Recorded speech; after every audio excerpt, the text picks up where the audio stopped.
নমস্কাৰ ধেমাজি লাইভত মই অপৰাজিতা বুঢ়াগোহাঁই সমূহ দৰ্শকক ধেমাজিবাসী ৰাইজক স্বাগতম জনাইছোঁ। আজি আমাৰ লগত আছে এটা দল সংগঠনৰ এজন বলিষ্ঠ নেতা সমিতিৰ সাধাৰণ সম্পাদক ৰুদ্ৰ ভূঞা আজি আমাৰ লগত আছে।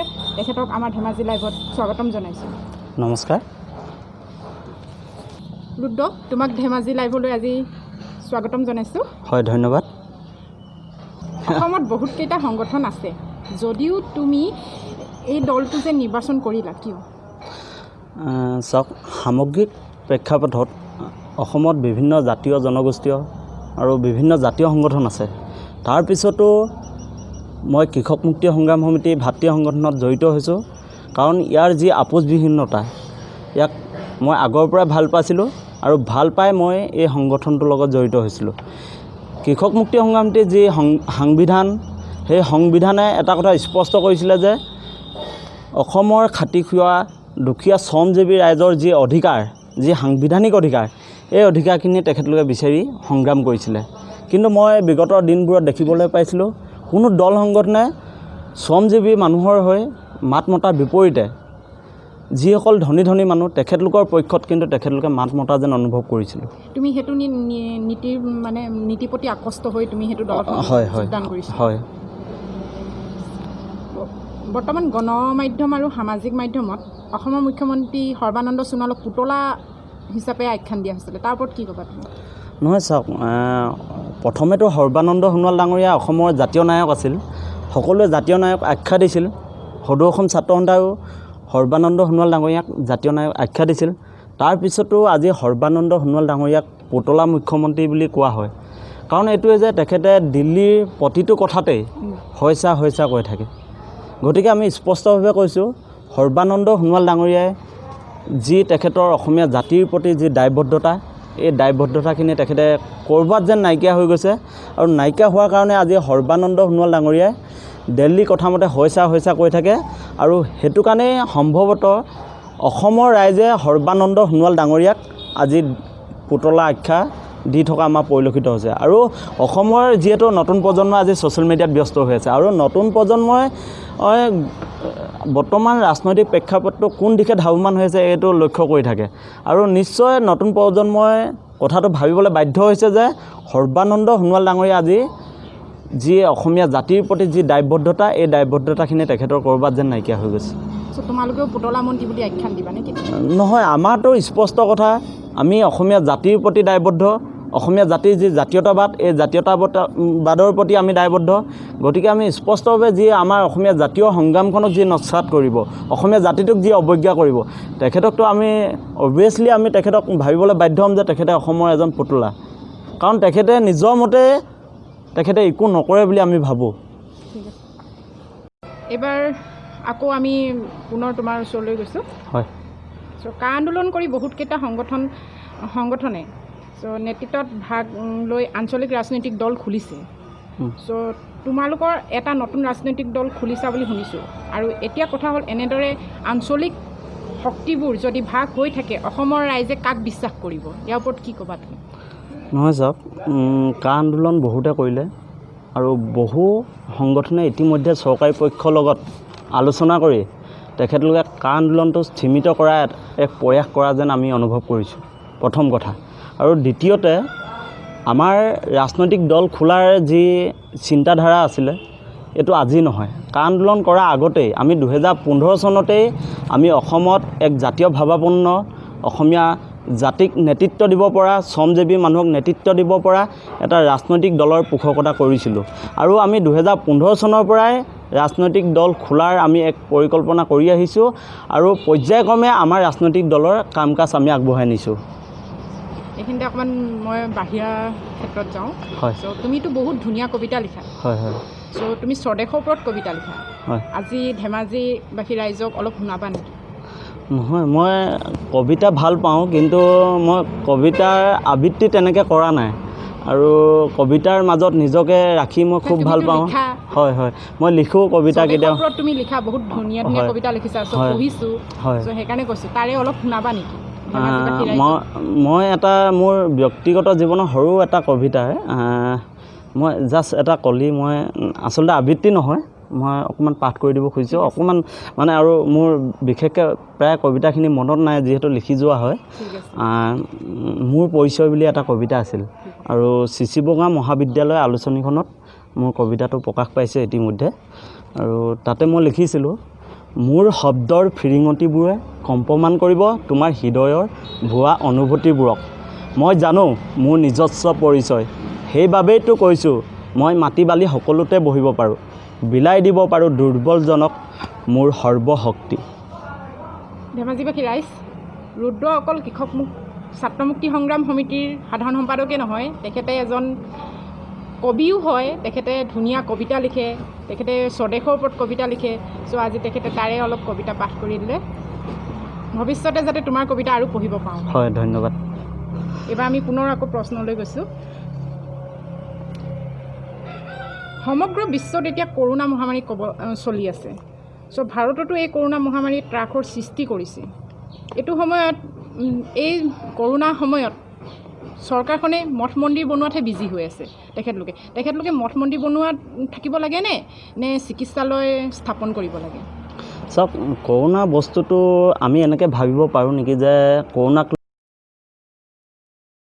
কাৰণ কৰোণাই যেনেকৈ বিশ্বত এক সন্ত্ৰাসময় পৰিস্থিতিৰ সৃষ্টি কৰিছে কিন্তু সেই সময়তে কিন্তু আমাৰ অসমত বানপানীও এক সন্ত্ৰাসময় পৰিৱেশ সৃষ্টি কৰিছে বহুত মানুহ বানপানীত সৰ্বহাৰা হৈছে সৰ্বশান্ত হৈছে কিন্তু এইটো কথাও স্পষ্ট যে কৰোণাত অসমত যিমান মানুহ মৃত্যু হৈছে তাতকৈ বেছি কিন্তু বানপানীত অসমৰ মানুহ ক্ষতিগ্ৰস্ত হৈছে মৃত্যু হৈছে গতিকে আমি ক'ব পাৰোঁ যে কৰোণাক লৈ এটা ৰাজনীতি চলি আছে আৰু সেই ৰাজনীতি এতিয়া চৰম পৰ্যায় পাইছে আৰু চৰম পৰ্যায়ত পোৱা কাৰণেই আজি কৰোণা বুলি চৰকাৰে বিভিন্ন দল সংগঠনক ৰাজপথত ওলাই অহা বাধা কৰিছে আৰু কিন্তু চৰকাৰী পক্ষই ৰাজপথত আহি তেখেতলোকে ঘৰে ঘৰে জনসম্পৰ্ক কৰি ফুৰিছে তেখেতলোকে বিভিন্ন সময়ত তেখেতলোকে ৰাস্তা উদ্বোধন কৰি ফুৰিছে আজি নাৰিকল ভাঙি ফুৰিছে গতিকে আমি ক'ব খুজিছোঁ যে কৰোণাৰ নামত চৰকাৰে ৰাজনীতি কৰিব নালাগে সকলোকে সমান মৰ্যাদাৰে বৰ্তমান যি ৰাজনৈতিক প্ৰেক্ষাপটৰ যি পৰিৱেশ সূচনা হৈছে সকলোকে সমান মৰ্যাদাৰে আগুৱাই যোৱাৰ যি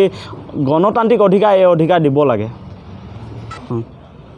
কা আন্দোলনত যোগদান কৰা বহুত ধৰা নেতাবোৰক যেতিয়া এটা বিভিন্ন ধৰণৰ গোচৰ ৰুজ কৰি যে তেখেতলোকে এৰেষ্ট কৰিছিলে চ' সেই এৰেষ্ট কৰাৰ পিছতো এতিয়াও বৰ্তমান বহুতকেইজনক মুকলি আকাশত উলিয়াই দিছে বহুতকেইজন এতিয়াও জেলত আছে তাৰ ওপৰত কি ক'বা নহয় চাওক এইটো কিন্তু মই শুনিছোঁহে দেই এইটো মই কোৱা কথা নহয় এইটো মই শুনিছোঁ অৰ্থাৎ এইটো সমগ্ৰ ৰাইজে জানে এইটো কথা চ' সেইকাৰণে তাৰ ওপৰত তুমি নিশ্চিতভাৱে কা আন্দোলনৰ সময়ত এই বিজেপি চৰকাৰখনে কেৱল কৃষক মুক্তি সংগ্ৰাম সমিতিৰ নেতা কৰ্মীসকলক আক্ৰমণৰ লক্ষ্য কৰি লৈছিলে আৰু তেখেতলোকক কোনো কাৰণ নোহোৱাকৈ একো প্ৰমাণ নোহোৱাকৈ বিভিন্ন গোচৰত অভিযুক্ত কৰি কাৰাগাৰত দিয়া এক পৰিকল্পনা কৰিছিলে আৰু ইভেন আমাৰ বহু নেতাক জেলত দিয়াও হৈছিলে আপোনালোকে জানে যে আমাৰ ডিব্ৰুগড়ৰ শশী হেংচুৱা নামৰ এজন সাধাৰণ সম্পাদক কৃষক মুক্তি সংগ্ৰাম সমিতিৰ সাধাৰণ সম্পাদক তেখেতক কা আন্দোলনৰ সময়তে গ্ৰেপ্তাৰ কৰিছিলে গ্ৰেপ্তাৰ কৰাৰ পিছত তেখেতক জেলত দিয়া হৈছিলে জেলতো তেখেতে গুৰুত্বভাৱে অসুস্থ হৈ পৰিছিলে আৰু অসুস্থ হৈ থকাৰ পিছতো তেখেতক মেডিকেল আনিবৰ কাৰণে হাতত হেণ্ডকাপ লগাই লৈ অহা হৈছিলে ইমান এই বিজেপি চৰকাৰখনে নিকৃষ্ট পৰ্যায়ত গৈ আমাৰ কৃষক মুক্তি সংগ্ৰাম সমিতিৰ সতীৰ্থসকলক আক্ৰোশমূলকভাৱে তেখেতলোকে আক্ৰমণৰ লক্ষ্য কৰি লৈছিলে গতিকে আমি চৰকাৰখনক ক'ব খুজিছোঁ ইমান নিৰ্হৃদয় নিষ্ঠুৰ হ'ব নাপায় অসমীয়া জাতিয়ে যিহেতু অসমীয়া জাতিৰ অনাগতৰ ভৱিষ্যতক লৈ শংকিত হৈছিল আৰু তাৰ বাবে অসমীয়া জাতিয়ে কা আন্দোলন কৰিছিল আৰু কা আন্দোলনৰ ফলত অসমত যি এক অভাৱনীয় পৰিস্থিতিৰ সৃষ্টি হৈছিল এই সৃষ্টিৰ কাৰণে সকলো দল সংগঠনে মই ভাবোঁ ইয়াত জড়িত আছিল অসমৰ প্ৰত্যেকজন মানুহ ইয়াতে জড়িত হৈছিল কিন্তু এই চৰকাৰখনে কেৱল কৃষক মুক্তি সংগ্ৰাম সমিতিক আক্ৰমণৰ লক্ষ্য কৰি ইটোৰ পিছত সিটো মনে সজা গোচৰ জাপি দি গ্ৰেপ্তাৰ কৰা এক পৰিকল্পনা কৰিছিল আৰু বহু সময়ত আমাৰ নেতা কৰ্মীসকলক গ্ৰেপ্তাৰ কৰি জেললৈ নিক্ষেপ কৰিছিল মই তোমাক আকৌ সুধিব বিচাৰিছোঁ তাততো বহুত দল সংগঠনে যোগদান কৰিছিলে কা আন্দোলনত চ' তোমালোকৰ কৃষক মুক্তি সংগ্ৰাম সমিতিৰ ওপৰত যে ইমান মানে বেয়া দৃষ্টি দিছিলে কিয় দিছিলে চাওক মানে মই দুদিনমান আগতে ফেচবুকৰ জৰিয়তে এটা গান পালোঁ আমাৰ ৰাজীৱ শদিয়া ককাইদেৱে গানটো গাইছিলে যে দিনত হ'লে জিন্দাবাদ ৰাতি হ'লে মুৰ্দাবাদ গতিকে ধৰক এই গানৰ জৰিয়তে তেখেতে যি এটা মেছেজ দিব খুজিছিলে এই মেছেজটোৱে এটা কথা স্পষ্ট কৰে যে বৰ্তমান অসমৰ যি জাতীয়তাবাদ কোনপিনে ধাৱমান হৈ আছে। কৃষক মুক্তি সংগ্ৰাম সমিতিয়ে সদায় আপোচবিহীন, কৃষক মুক্তি সংগ্ৰাম সমিতিয়ে কেতিয়াও আপোচ নকৰে। গতিকে চৰকাৰে শংকিত হৈছে, চৰকাৰে ভয় খাইছে আৰু কৃষক মুক্তি সংগ্ৰাম সমিতিক মেনেজ কৰিব নোৱাৰাৰ কাৰণে কৃষক মুক্তি সংগ্ৰাম সমিতিৰ নেতাকৰ্মীসকলক তেখেতলোকে গ্ৰেপ্তাৰ কৰিবৰ কাৰণে লক্ষ্য কৰি লৈছিলে। ৰুদ্ৰ, পুনৰ আমি আকৌ তোমাৰ ওচৰলৈ আহিছোঁ। হয়, অসমত চাহ, কয়লা, তেল আদিবোৰ ভাৰত চৰকাৰে অধিকাৰ সাব্যস্ত কৰি আছে। হয়।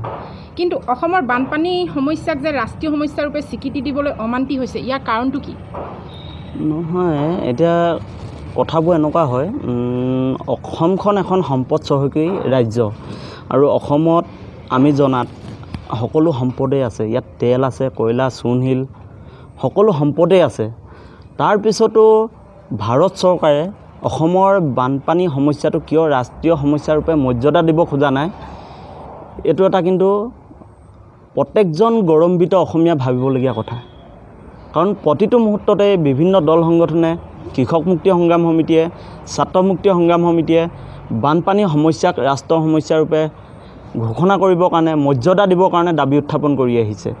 তাৰপিছতো চৰকাৰে অসমীয়া মানুহক, অসমৰ ৰাইজক কিহৰ ভিত্তিত অৱজ্ঞা কৰি অসমৰ সম্পদসমূহ তেখেতলোকৰ সম্পদ বুলি তেখেতলোকে অধিকাৰ সাব্যস্ত কৰে, এই কথাটো কিন্তু ভাবিবলগীয়া। কাৰণ আপোনালোকে জানে যে অসমৰ সম্পদসমূহ আজি অসমীয়া মানুহৰ হাতত নাই। অসমৰ সম্পদৰ প্ৰতিটো সম্পদ আজি কেন্দ্ৰীয় চৰকাৰে দিল্লীলৈ লৈ গুচি যায়, আমাক ক'বলগীয়া একো নাই। কিন্তু আমাৰ কথা হ'ল অসমৰ পৰা যেনেকৈ সম্পদ লৈ যোৱা হৈছে, অসমীয়া ৰাইজক তেনেকৈ নিৰাপত্তাৰ ক্ষেত্ৰতো কিন্তু কেন্দ্ৰীয় চৰকাৰে গুৰুত্ব দিব লাগিব। তাৰে প্ৰধান সমস্যা হিচাপে হৈছে বানপানী সমস্যা, তাৰপিছতে হৈছে বান গৰাখহনীয়া সমস্যা। আৰু বিশেষকৈ ধেমাজি জিলাৰ এজন যুৱক হিচাপে মই অনুভৱ কৰোঁ, যিহেতু ধেমাজিত বান গৰাখহনীয়া সমস্যাটো অতি বেছি। গতিকে চৰকাৰক ধেমাজিৰ পৰা আজি পুনৰ দাবী উত্থাপন কৰিছোঁ যে বানপানী সমস্যা আৰু বান গৰাখহনীয়া সমস্যাক ৰাষ্ট্ৰীয় সমস্যা ৰূপে ঘোষণা কৰক। এইবাৰ তোমালৈ শেষৰ প্ৰশ্নটো, আমি এইখিনিতে আমি ধেমাজি লাইভৰ পৰা শেষৰ প্ৰশ্নটো তোমালৈ আগবঢ়াম। তাৰ উত্তৰটো পোৱাৰ পিছতেই আমি আমাৰ আজি ধেমাজি লাইভৰ অনুষ্ঠান সামৰণি মাৰিম। হয় হয়। তোমালৈ শেষৰ প্ৰশ্নটো মই সুধিব বিচাৰিছোঁ। শেষৰ প্ৰশ্নটো, কা আন্দোলনত যে ৰাজপথৰ পৰা খেলপথাৰলৈ নিয়া হৈছিল আৰু কা আন্দোলনত নেতৃত্ব গ্ৰহণ কৰা একাংশ নেতাই বৰ্তমান বিজেপি চৰণত শৰণ লোৱা দেখা গৈছে। এনে ক্ষেত্ৰত সেইসকল নেতাক অসমৰ জনসাধাৰণৰ ঠগ প্ৰবঞ্চক বুলি ক'বানে? নিশ্চিতভাৱে। আৰু এইটো ইতিহাসে কয় যে যুগে যুগে আমি ইতিহাস দেখি আহিছোঁ, ইতিহাস পঢ়িছোঁ যে যেতিয়া আপোচবিহীন এটা সংগ্ৰাম চলি থাকে তেতিয়া কিন্তু তাতে কিছুমান সুবিধাবাদী জন্ম হয়। আৰু সেই সুবিধাবাদীসকলে নিজস্ব স্বাৰ্থকেন্দ্ৰিক, নিজৰ স্বাৰ্থৰ কাৰণে তেখেতলোকে শাসক গোষ্ঠীৰ লগত তেখেতলোকে মিতিৰালি কৰি তেখেতলোকে যি অসমীয়া জাতিৰ যি জাতীয়তাবাদী সংগ্ৰামখন, এই সংগ্ৰামখনক কিন্তু এটা বিপথে নিয়াৰ চেষ্টা কৰে। আৰু এতিয়া বৰ্তমান যি কা আন্দোলন হৈ আছে, এই কা আন্দোলনতো কিন্তু এনেকুৱা যে সুবিধাবাদী জন্ম নহ'ব তাৰ কোনো অৱকাশ নাই। এতিয়াতো আমি একচুৱেলি শুনামতে এতিয়া বহুত কেইজন কা আন্দোলনত জঁপিয়াই পৰা নিশ্চিতভাৱে। চাওক আপুনি, কা আন্দোলনত বহু নেতাই যোগদান দিছিল আৰু বহুত নেতাই কিন্তু কা আন্দোলন অকল মঞ্চতহে নেতৃত্ব লৈছিল। গাঁৱে গাঁৱে গৈ কিন্তু বহুত নেতাই কিন্তু নেতৃত্ব লোৱা আমাৰ পৰিলক্ষিত হোৱা নাই। আৰু সেই নেতাই এতিয়া চাওক, যতীন বৰা ডাঙৰীয়াই কা আন্দোলনৰ সময়ত লতাশিলত আহিছিল, কিন্তু যতীন বৰা ডাঙৰীয়াই কোনখিনি মানুহক লৈ পিনি আন্দোলন কৰিছিল? তেখেতে মঞ্চত আহিহে কিন্তু হিৰ' হ'ব আহিছিল। আৰু এতিয়া তেখেতে দেখিলে যে কা আন্দোলনটো লাহে লাহে স্থিমিত হৈ গৈছে, গতিকে তেখেতে ভাবিলে যে মই বিজেপিলৈ ঘূৰি যোৱা ভাল। সেইটো কাৰণে তেখেতে বিজেপি, আমাৰ মাননীয় মুখ্যমন্ত্ৰী মহোদয়, বিত্তমন্ত্ৰী মহোদয় ক্ষমা খুজি তেখেতে আকৌ বিজেপিলৈ গুচি গ'ল। গতিকে অসমৰ ৰাজনীতি এইটোত থাকিবই। আৰু অসমীয়া এনেই নকয়, অসমীয়া জাতিটো যে এটা কেঁকুৰা জাতি, এই কথা কিন্তু এনেই নকয়। কিন্তু বহু সময় ছ'চিয়েল মিডিয়াতে আমাৰ বহু গৌৰৱান্বিত অসমীয়া এই কথাটো উল্লেখ কৰে আৰু তেখেতলোকে কয় যে অসমীয়া জাতিটো কেঁকুৰা জাতি।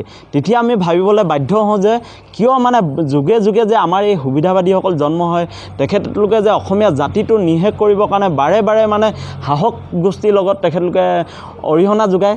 এই কথাবোৰে মানে এতিয়া চাওক, বদন আখ্যা দিয়া হৈছে বহুতক। সৰ্বানন্দ সোণোৱাল ডাঙৰীয়া, হিমন্ত বিশ্ব শৰ্মা ডাঙৰীয়াকো কিন্তু ইভেন ফেচবুকত, ছ'চিয়েল মিডিয়া বিভিন্ন মাধ্যমত বদন আখ্যা দিয়া হৈছে। কিয় দিছে? কাৰণ অনুভৱ হৈছে, অসমীয়া জাতিটোৰ অনুভৱ হৈছে, তেখেতলোকে ভাবিছে অসমীয়া জাতিটো আজি কাৰ জৰিয়তে বিপন্ন হ'ব, অসমীয়া জাতিৰ যি গৌৰৱান্বিত ইতিহাস, এই ইতিহাস বিপন্ন হ'ব, অসমীয়া জাতিটোক ভাষিকভাৱে নাইকিয়া কৰি দিব খোজা হৈছে, আমাৰ ভাষাৰ প্ৰতি সংকট আহিব। গতিকে চাওক, এতিয়া আজি কিছুদিনৰ আগতে মই এটা নিউজ পালোঁ, বাতৰি কাকতত পালোঁ যে আপোনাৰ পূজাৰ পিছতে হিন্দু বাংলাদেশীক ভাৰতত নাগৰিকত্ব দিয়া হ'ব। গতিকে চাওক, ইয়াৰ অসমীয়া জাতিৰ কাৰণে কিমান এটা মানে ভয়ানক দিন আহি আছে। যদি অসমীয়া জাতি ৰক্ষা কৰিবৰ কাৰণে যদি এই বিজেপি চৰকাৰখনে যদি হিন্দু আনি যদি অসমীয়া জাতি ৰক্ষা কৰিব খুজিছে, ইয়াতকৈ কিন্তু দুৰ্ভাগ্য একো নাই। বিজেপি চৰকাৰখনে প্ৰতিটো মুহূৰ্ততে সাম্প্ৰদায়িক কথা তেখেতলোকে কৈ থাকে যে মিয়া বাংলাদেশী খেদিব লাগে, মিয়া বাংলাদেশী। আমি ক'ব খুজিছোঁ যে বাংলাদেশী ইয়াতকৈ কোনো হিন্দু, মুছলিম বা মিয়া এইবোৰ কথা নাহে। বাংলাদেশী অসমৰ পৰা প্ৰত্যেকজন বিদেশী নাগৰিকক খেদি অসমীয়া জাতিৰ জাতীয়তাবাদ প্ৰতিষ্ঠা কৰিব লাগিব। এই কথা কিন্তু কৃষক মুক্তি সংগ্ৰাম সমিতি আৰু ছাত্ৰ মুক্তি সংগ্ৰাম সমিতিৰ পৰা স্পষ্ট। মই শুনিছিলোঁ যে যতীন বৰাই লতাশিল খেলপথাৰত কৈছিলে এইখন চৰকাৰক কোনোদিনে মাফ নকৰোঁ, আমি নামানো। তাৰ পিছতো তেওঁ বিজেপিত যে জইন কৰিলে, কিয় জইন কৰিছে? নহয় চাওক, মই অলপ আগতে কৈ গ'লোঁ যে সুবিধাবাদী কেতিয়াও নাইকিয়া নহয় অসমৰ পৰা। সুবিধাবাদী যুগে যুগে জন্ম হ'বই। আপোনালোকে চাওক, আজু ককা দিনৰ পৰাই কিন্তু এই সুবিধাবাদী যি ধাৰা, এই ধাৰা কিন্তু অব্যাহত আছে। আপোনালোকে চাওক, যি এবাৰ ক্ষমতা পায় সেই মানুহে কিন্তু কেতিয়াও ক্ষমতাৰ শকটো এৰিব নোৱাৰে। আৰু যতীন বৰাও মই ভাবোঁ তেনে এজন ব্যক্তি। আৰু সেইটো কাৰণে চাগে যতীন বৰাই এতিয়া পুনৰ বিজেপিত গৈ তেখেতে ক্ষমতাৰ খগত তেখেতে ৰাগিয়ান হৈছে। আৰু তাৰ ফলত তেখেতে অসমীয়া জাতিক এতিয়া চূড়ান্ত বিশ্বাসঘাতকতা কৰিছে বুলি মই ভাবোঁ। আৰু ইয়াৰ পৰা এটা কথা স্পষ্ট হয় যে যতীন বৰা ডাঙৰীয়াই হওক বা অন্যান্য যিকোনো শিল্পীয়ে নহওক কিয়, তেখেতলোকে বিজেপিত গৈ অসমীয়া জাতিৰ যি জাতীয়তাবাদী সংগ্ৰাম, এই সংগ্ৰামখন কিন্তু তেখেতলোকে ধ্বংস কৰিব নোৱাৰে। এই কথা কিন্তু স্পষ্ট। ৰুদ্ৰ, তোমাক আমাৰ ধেমাজি লাইভৰ মজিয়ালৈ আজি আমি মাতিছিলোঁ। হয়। চ' আকৌ পুনৰ মাতা হ'ব তোমাক ধেমাজি লাইভলৈ। হয়, নিশ্চয়। আজি আমি শেষ কৰাৰ আগতে তোমাৰ পৰা এটা কথা জানিব বিচাৰিছোঁ। চ' তোমালোকে যে নতুন প্ৰজন্ম সংগ্ৰাম কৰি পিনে আগুৱাই নিম বুলি কৈছা, চ' কেনেকৈ নিবা? আৰু তোমালোকে যে এটা নতুন ৰাজনৈতিক দল খুলিবা, সেইটো ৰাজনৈতিক হিচাপে কৰিবা নে অৰাজনৈতিক হিচাপে কৰিবা? নহয় চাওক, আজিৰ তাৰিখত প্ৰত্যেকজন ব্যক্তিয়ে ৰাজনৈতিক। প্ৰথম কথা, প্ৰত্যেকজন ব্যক্তিয়ে ৰাজনীতিক। কোনোবাই যদি নিজকে অৰাজনৈতিক বুলি কৰে, সেইটো এটা কিন্তু ৰাজনীতি মই ভাবোঁ। কাৰণ বিষ্ণুৰাভাই কৈছিল যে যেতিয়া মাকৰ গৰ্ভৰ পৰা এটা সন্তান জন্ম হ'ব, সন্তানটোৱে চিঞৰি চিঞৰি কান্দে। কিয় কান্দে? কাৰণ সন্তানৰ ভোক লাগে। ভোক লগাৰ কাৰণে সন্তানটোৱে চিঞৰি চিঞৰি কান্দে। গতিকে আমি ভাবোঁ প্ৰত্যেকজন ব্যক্তিয়ে ৰাজনৈতিক। কোনোবা যদি সংগঠনে নিজকে অৰাজনৈতিক বুলি কয়, সেইটো এটা কিন্তু ৰাজনীতি আজিৰ তাৰিখত, প্ৰথম কথা। আৰু দ্বিতীয়তে, নতুন প্ৰজন্মক কেনেকৈ আমি আগুৱাই নিম। কাৰণ চাওক, আজিৰ তাৰিখত নতুন প্ৰজন্মই ভালকৈ পঢ়া শুনা কৰিও এটা চাকৰিৰ কাৰণে তেখেতলোকে হাবাথুৰি খাবলগীয়া হয়। আৰু নতুন প্ৰজন্মই যদি নিজৰ ব্যৱসায় বাণিজ্য আগবঢ়াই নিওঁ বুলি ভাবিলেও কিন্তু আজিৰ তাৰিখত বেংকৰ পৰা লোন নাপায়। গতিকে আমাৰ কথা এটা স্পষ্ট যে যিসমূহ আমাৰ বেংক আছে, এই বেংকসমূহে কিন্তু আমাৰ থলুৱা যুৱকসকলক ঋণ দিব লাগিব। এইটো আমাৰ ছাত্ৰ মুক্তি সংগ্ৰাম সমিতিৰ জন্মলগ্নৰ এটা দাবী। আৰু আমি তাৰ কাৰণে সংগ্ৰামো কৰিছোঁ, প্ৰতিবাদ কৰিছোঁ।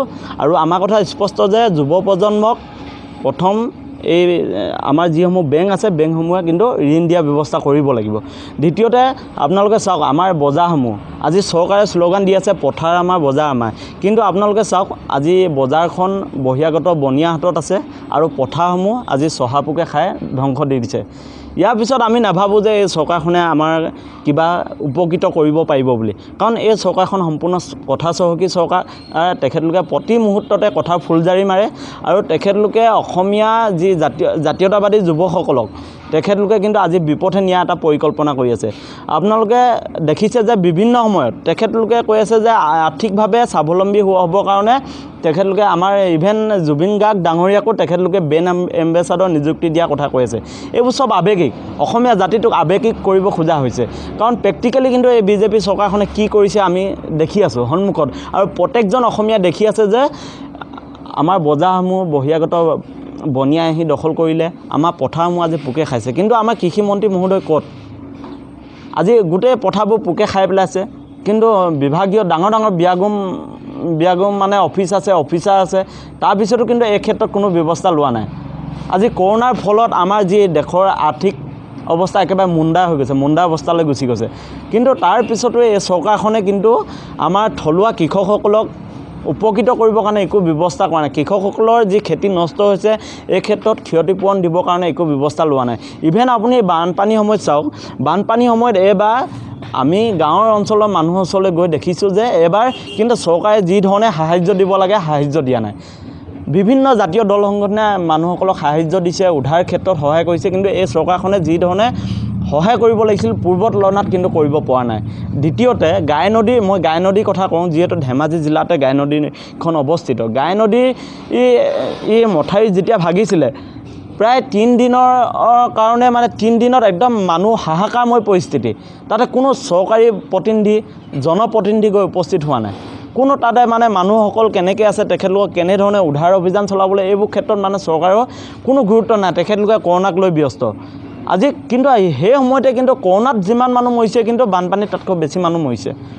আজি মানুহ খাবলৈ নাপায়, হাহাকাৰ হৈ আছে। সেই সময়ত কিন্তু আমি ছাত্ৰ মুক্তি সংগ্ৰামীয়ে কিন্তু ৰাইজৰ পক্ষত থিয় দি ৰাইজৰ মাজত গৈছিলোঁ। গতিকে এই কথাবোৰ অসমৰ ৰাইজে ভাবিব লাগিব, ধেমাজি ৰাইজে ভাবিব লাগিব, আৰু কি ধৰণে চৰকাৰখনে ৰাজনীতি কৰিছে আৰু কি ধৰণে প্ৰতিটো মুহূৰ্তত আৱেগিক ভাষণ দিছে, আৱেগিক কৰি অসমীয়া জাতিটোক কি ধৰণে বিপথে নিব খুজিছে, এই কথা আমি ভালকৈ ভাবিব লাগিব আৰু বিজ্ঞানসন্মতভাৱে এই কথাবোৰ বিশ্লেষণ কৰিব লাগিব। তোমাক মই শেষত আৰু এটা সুধিব বিচাৰোঁ যে এইটো সোধাৰ পিছতে আমি ধেমাজি লাইভৰ শেষ কৰিম। তুমি ধেমাজিবাসী ৰাইজক কি আহ্বান জনাবা যে 2021 চনত নিৰ্বাচন আহি আছে, সেই নিৰ্বাচনত ধেমাজিবাসী ৰাইজৰ পৰা তুমি কি আশা কৰা আৰু ধেমাজিবাসী ৰাইজৰ পৰা কি বিচৰা? চাওক, যিহেতু কৃষক মুক্তি সংগ্ৰাম সমিতিয়ে ইতিমধ্যে সংবাদমেলৰ জৰিয়তে ঘোষণা কৰিছে আমাৰ নতুন ৰূপত নতুন নামেৰে এটা ৰাজনৈতিক দল গঠন হ'ব, আৰু এই দলটোত জাতীয় ভাৱাপন্ন জাতীয়তাবাদী যি জাতিৰ স্বাৰ্থত কেতিয়াও আপোচ নকৰে সেইসকল ব্যক্তিয়ে আমাৰ যি প্ৰস্তাৱিত যি ৰাজনৈতিক দল, এই ৰাজনৈতিক দলটোত যোগদান কৰিবৰ কাৰণে তেখেতলোকে আহ্বান জনাইছে। আৰু আজি আমি ধেমাজিবাসীক আহ্বান জনাম যে আমাৰ যি 2021ত নিৰ্বাচন খেলিবলগীয়া যি প্ৰস্তাৱিত ৰাজনৈতিক দল, এই দলটোত যিসকল মানুহে কেতিয়াও আপোচ নকৰে, যিসকল মানুহে সদায় সাম্প্ৰদায়িকতাৰ বিৰুদ্ধে থাকে, যিসকল মানুহে কেতিয়াও জাতীয়তাবাদক লৈ আপোচ নকৰে, সেই মানুহসকলক আমি আমাৰ প্ৰস্তাৱিত নতুন দলত যোগদান কৰিবৰ কাৰণে আহ্বান জনাম। লগতে এইটো কথা ক'ব খুজিছোঁ যে যিহেতু কা আন্দোলনৰ সময়ত বহু জাতীয় সংগঠনে আপোচ কৰি চৰকাৰী পক্ষৰ লগত কিন্তু মিতিৰালি কৰিলে, এই কথা কিন্তু অসমৰ ৰাইজে গুৰুত্ব দিয়া অতি প্ৰয়োজন। আৰু আপোচবিহীনভাৱে কৃষক নেতা অখিল গগৈ ডাঙৰীয়া আজিও কাৰাৰুদ্ধ হৈ আছে। আজিও কৃষক নেতা অখিল গগৈ ডাঙৰীয়াই আপোচ নকৰাৰ কাৰণে তেখেতৰ যি জীৱনৰ প্ৰতি এক সংশয় আহি পৰিছে। গতিকে আমি ধেমাজিবাসী ৰাইজক আহ্বান জনাম, আৰু কৃষক নেতা অখিল গগৈ ডাঙৰীয়া আইনী যুঁজৰ বাবেও এতিয়া আমাৰ যথেষ্ট অৰ্থৰ প্ৰয়োজন হৈছে। গতিকে আমি ধেমাজিবাসীক আহ্বান জনাম। ইতিমধ্যে বহু ধেমাজিবাসী ৰাইজে আমাক মৰম দিছে, আৰু সেই মৰমৰ বাবেই আমাৰ নেতা ধৈৰ্য কোঁৱৰ, মানস কোঁৱৰ আৰু বিটি সোণোৱাল মুকলি আকাশৰ তললৈ আহিবলৈ সক্ষম হৈছে। আমি ভাবোঁ অখিল গগৈ ডাঙৰীয়াও অতি কম সময়ৰ ভিতৰত মুকলি আকাশৰ তললৈ আহিব। ইয়াৰ বাবে তীব্ৰতৰ আইনী যুঁজ চলি আছে। গতিকে আমাৰ আইনী যুঁজ চলাই যাবৰ কাৰণে আমাক যথেষ্ট অৰ্থৰ প্ৰয়োজন হৈছে। গতিকে আমি ধেমাজিবাসী ৰাইজক আহ্বান জনাম, আপোনালোকে আমাক অৰ্থ দি সহায় কৰক, আৰু অনাগত দিনত যি আমাৰ নতুন ৰাজনৈতিক দল হ'ব, এই ৰাজনৈতিক দল কিন্তু সম্পূৰ্ণ আপোচবিহীন জাতীয়তাবাদী, সেইটো আমাৰ তৈয়াৰ কৰা হৈছে, আৰু এই দলে সম্পূৰ্ণ অসমীয়া জাতিৰ জাতীয়তাবাদক লৈ নেতৃত্ব দিব আৰু নিভাঁজ জাতীয়তাবাদ প্ৰতিষ্ঠা কৰিব। ৰুদ্ৰ, তুমি আজি ধেমাজি লাইভ মজিয়ালৈ অহাৰ কাৰণে অশেষ ধন্যবাদ দিলোঁ। বহুত ব্যস্ততাৰ মাজত যে এইকণ সময় ধেমাজিবাসী ৰাইজৰ কাৰণে ধেমাজি লাইভৰ পৰা যে দিছা, তাৰ বাবে তোমালৈ বহুত ধন্যবাদ থাকিল। তোমাক পুনৰ লগ পোৱা প্ৰতিশ্ৰুতিৰে আজি আমি ইমানতে অনুষ্ঠানটো শেষ কৰিব বিচাৰোঁ। হয়, ধন্যবাদ।